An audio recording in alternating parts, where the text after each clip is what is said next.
News 28 मराठीमध्ये आपले स्वागत आहे। आजच्या मोठ्या बातम्यांबद्दल बोलूया। मनसेच्या 24/4च्या पत्रासंदर्भात जिल्हा कृषी अधीक्षक निलेश भ्यागेश्वरांची भूमिका अस्पष्ट। भरत कृषी सेवा केंद्राचे परवाने कायमस्वरूपी रद्द करा, नाहीतर मे 13 पासून आमरण उपोषण। शेतकऱ्यांना 15 वर्षे निकृष्ट भात बी बियाणे विकून फसवणाऱ्या भरत कृषी सेवा केंद्राचे परवाने तात्काळ रद्द करा, अन्यथा 13 मे 2026 पासून जिल्हा कृषी अधिकारी कार्यालयासमोर शेतकऱ्यांसह आमरण उपोषण छेडू, असा सणसणीत इशारा मनसेने दिला आहे। मनसे जिल्हाध्यक्ष भावेश चुडी यांनी 6 मे 2026 रोजी जिल्हा अधीक्षक कृषी अधिकारी यांना दिलेल्या पत्रात हा शब्दाचा बॉम्ब टाकला आहे।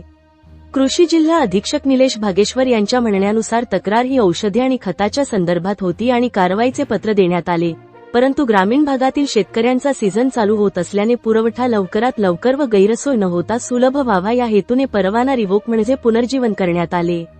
असे असले तरी मनसेने दिनांक 24 एप्रिल 2026 रोजी परवाने रद्द करण्याची मागणी केल्यानंतर जिल्हा अधीक्षक कृषी अधिकारी निलेश भागेश्वर यांनी कारवाईचे पत्र देत 5 दिवसांत लेखी खुलासा पुराव्यासह मागितला होता।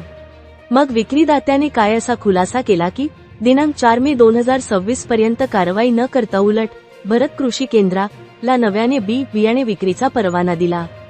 हा परवाना कोणत्या नियमाने निकषाचा आधार घेत दिला? जर तालुकास्तरीय चौकशी अहवालानुसारच आपण तिन्ही लायसन परवाना रद्द करण्याचे आदेश दिले, त्यावेळेस आपण आज भात बी बियाणे विक्री व येणारा सीझन व लागणारा नजदीक पुरवठा याचा विचार का नाही केला गेला, असा जळजळीत सवाल मनसेने केला आहे। विक्रमगड तालुक्यात 32 पैकी 23 कृषी सेवा केंद्रे सुरू आहेत। विक्रमगड शहरातच 12 केंद्रे असताना भरत कृषीला परवाना देण्यामागे कोणता हितसंबंध, असा थेट आरोप आहे। मान्यता नसलेले निकृष्ट भात बी बियाणे MRP पेक्षा 50% कमी भावाने विकून शेतकऱ्यांचे कोट्यवधींचे नुकसान करण्यात आले। बियाणातून 95% उगवण बंधनकारक असताना भरत कृषीचे बियाणे फक्त 30 ते 40% उगवते, असे मनसेचे म्हणणे असून तक्रारी करूनही तुटपुंजी भरपाई देऊन प्रकरण दाबले गेले। हा प्रकार बियाणे कायदा 1966, बियाणे नियंत्रण आदेश 1983 चे थेट उल्लंघन आहे। भरत कृषी सेवा केंद्राने शेतकऱ्यांचे नुकसान भरून द्यावे, तिन्ही परवाने कायमस्वरूपी निलंबित करावेत, अन्यथा 13 मे 2026 पासून आम्ही शेतकऱ्यांसह कृषी कार्यालयासमोर आमरण उपोषणाला बसणार। शेतकऱ्यांच्या न्यायासाठी मनसे रस्त्यावर उतरेल, असा खणखणीत इशारा भावेश चुडी यांनी दिला। आता कृषी विभाग निकृष्ट बियाणे विकणाऱ्या केंद्रावर आणि दोषी अधिकाऱ्यांवर कारवाईचा बडगा उगारतो का, की मनसेच्या उपोषणाची वाट पाहतो, याकडे संपूर्ण जिल्ह्याचे लक्ष लागले आहे। आई न्यूज 28 मराठीसाठी किरण दुपारे, पालघर जिल्हा ज्युनियर प्रतिनिधीची रिपोर्ट। नमस्कार, मी धीरज गवड, जिल्हाध्यक्ष महाराष्ट्र नवनिर्माण विद्यार्थी सेना। आज मी आपल्याकडे एक विषय घेऊन आलेला आहे।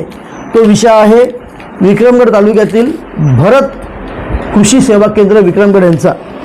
आम्ही मागच्या आठवड्यामध्ये 10 तारखेला विक्रमगड येथे एक मोर्चा घेतला होता। त्यामध्ये अनेक विषय होते। त्या विषयामधला एक विषय आमचा होता की भरत कृषी सेवा केंद्र विक्रमगड हा मोठ्या प्रमाणामध्ये काळाबाजार करत आहे। त्या अनुषंगाने आम्ही उपस्थित केलेल्या मुद्द्याच्या अनुषंगाने सदरच्या भरत कृषी सेवा केंद्र विक्रमगड ह्या ठिकाणी प्रत्यक्ष पाहणी करण्यात आली।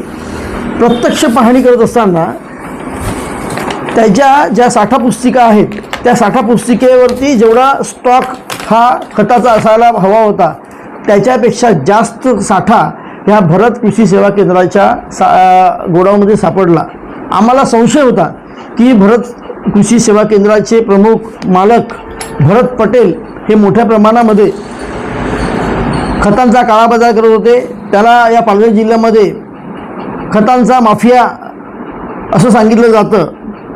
तर त्या ठिकाणी कीटकनाशकांचा साठा फलक स्पष्ट दिसेल असे लिहिले नव्हते।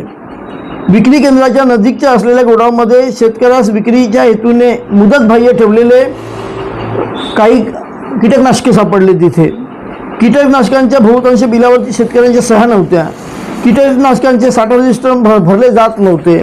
जी कीटकनाशकं शेतकऱ्यांना दिली जात होती ती एक्सपायरी डेटवाली होती आणि बहुतांश किमतीपेक्षा डबल लोकांना घेण्यासाठी ते भाग पाडत होते। अशा अनेक विषयावरती आम्ही त्यांची चोरी पकडून दिली। त्या अनुषंगाने तालुका कृषी अधिकारी यांनी दिनांक 17/4/2026 रोजी त्यांचा अहवाल पाठवला व 20/4 20/4 भरत कृषी सेवा केंद्राचा परवाना हा तात्पुरत्या स्वरूपात 4 महिन्यासाठी बंद करण्यात आला. त्यांच्याकडनं लेखी खुलासा मागवण्यात आला. लेखी खुलासामध्ये त्यांनी जे सांगितलं होतं त्या लेखी खुलासा हा तालुका कृषी अधिकारी यांनी अमान्य केला. मग असं अमान्य केलेल्या खुलासावरती आपले परवाना अधिकारी तथा जिल्हा कृषी अधिकारी श्री निलेश बागेश्वर साहेब ह्यांनी भरत कृषी सेवा केंद्राचा परवाना पुन्हा चालू केला. आम्हाला तेच सांगायचं आहे की हा परवाना कोणासाठी चालू केला, कोणाच्या सांगण्यावर चालू केला, कशासाठी चालू केला, का विक्रमगड तालुक्यामध्ये दुसरी दुकानं नाही आहेत का? तसं आजच्या घडीला विक्रमगड तालुक्यामध्ये जवळजवळ 12 दुकानं चांगल्या स्थितीमध्ये चालू आहेत. ही बघा, ही दुकानं 12 दुकानं जर चालू असतील तर भरत पटेल आणि भरत कृषी सेवा केंद्र ह्याच्यावरती एवढे उपकार का, एवढी कृपा का? आमचा संशय आहे निलेश बागेश्वर साहेबांवरती की आपण ह्यामध्ये कुठला तरी काळा बाजार केलेला आहे अथवा या काळा बाजार करणाऱ्या भरत पटेलच्या या पूर्ण रॅकेटमध्ये आपला देखील सहभाग आहे.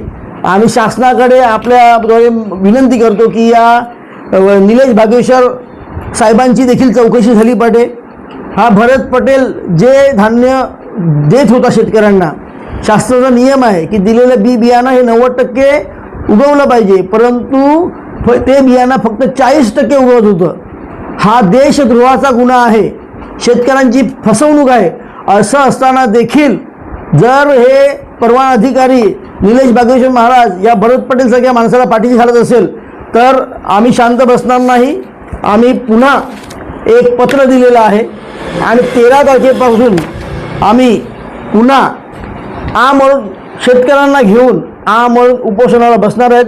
जोपर्यंत भरत कृषी सेवा केंद्र कायमचं बंद होत नाही व या निलेश बागेश्वर महाराजांची चौकशी होत नाही तोपर्यंत महाराष्ट्र नवनिर्माण सेना शांत बसणार नाही. धन्यवाद.